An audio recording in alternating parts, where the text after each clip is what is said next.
Le livre du jour, Nicolas Caro, ce matin, le nouveau Fred Vargas donc arrive en poche. Oui, j'ai lu 6 ans qu'on n'avait plus une nouvelle d'Adamsberg depuis Quand sort la recluse. On a eu 2 essais sur l'écologie, mais enfin les fans du commissaire étaient tout tremblants de manque. Sur la dalle est sorti l'année dernière, mais le voilà en format poche. Donc pour l'été, il va être partout parce qu'il est drôlement bon. Oui, un polar, un vrai. Du pur jus de polar à la sauce Vargas, ça se passe en Bretagne. La dalle, c'est un dolmen, 10e aventure d'Adamsberg. Et quand je dis que c'est du Vargas, du vrai, c'est qu'il y a tous les ingrédients.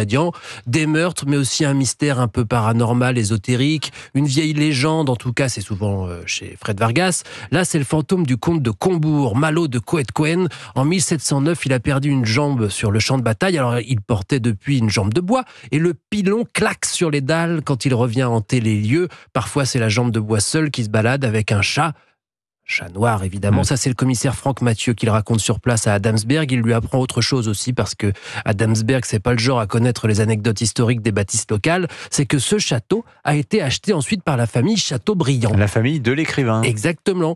Et François René y a vécu. Et d'ailleurs, lui dit Mathieu, il est toujours là. Adamsberg croit à une blague, mais son confrère l'emmène à une auberge pas loin, l'auberge des 2 écus. Et effectivement, Chateaubriand est là, en chair et en os. En fait, c'est Jocelyn de Chateaubriand, descendant et sosie quasi parfait du maître, et il surjoue un peu le côté 19e pour les touristes, foulard, veste longue, chemise blanche, en échange de quoi la mairie lui offre le gîte et le couvert. Ce serait très sympathique si on ne l'accusait pas de meurtre, ce Jocelyn de Chateaubriand. C'est qu'Adamsberg est dans le coin pour la fin d'une affaire, mais qui le mène à la suivante. Un tueur en série s'inspire du fantôme du château. Le coupable vient-il d'outre-tombe?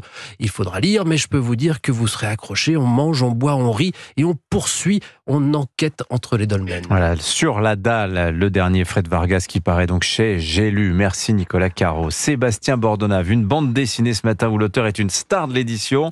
Son nom d'ailleurs est écrit en gros sur la couverture. Montrez sur la caméra, sur Europe1.fr.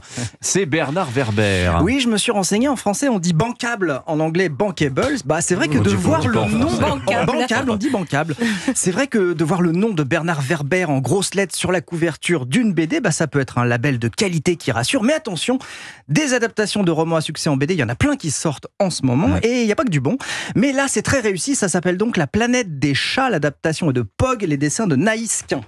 Bancable, n'importe quoi. On se souvient, Bernard Werber, sa trilogie sur les fourmis. Oui.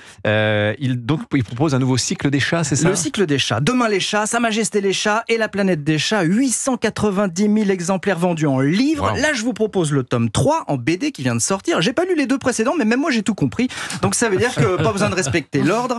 L'histoire, c'est une dystopie. Ça parle de pandémie. Oh, c'est original. Sauf que Bernard Werber avait terminé l'écriture de cette histoire en 2019.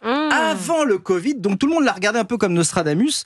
Lui, il a juste dit non, en fait, la dernière pandémie, c'était la grippe espagnole en 1919. Il y en a toujours eu. Je me demandais juste quand ça allait arriver. Bon, revenons à La planète des chats. En quoi cette adaptation est une réussite?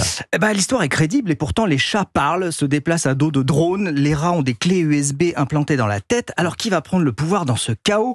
De nouveau les humains, les chats, les rats. Est-ce qu'il va y avoir des alliances au-delà du scénario qui est hollywoodien? Dans la BD, il y a des vraies pages scientifiques passionnantes. Exemple, Bernard Werber raconte une expérience qui a vraiment été faite sur des rats. On prend une cage. Pour aller chercher à manger, il faut prendre un tunnel, passer sous l'eau. On met 6 rats. À chaque fois, on va retrouver les mêmes rôles. C'est-à-dire qu'on va retrouver 2 rats exploités qui vont aller chercher les croquettes pour 2 rats exploitants qui, eux, ne feront rien. Il va y avoir un rat autonome. Il va chercher sa croquette tout seul, personne ne l'embête. Et un rat souffre-douleur, lui, il va juste manger les miettes. Ah oui, c'est la société, quoi. Sauf que l'expérience, et c'est là que c'est passionnant, l'expérience continue, on reprend une cage et on met dedans que des rats exploités. Résultat fou, ils vont se battre jusqu'à ce qu'une nouvelle hiérarchie se remette en place. Vous en tirez les conclusions que vous voulez.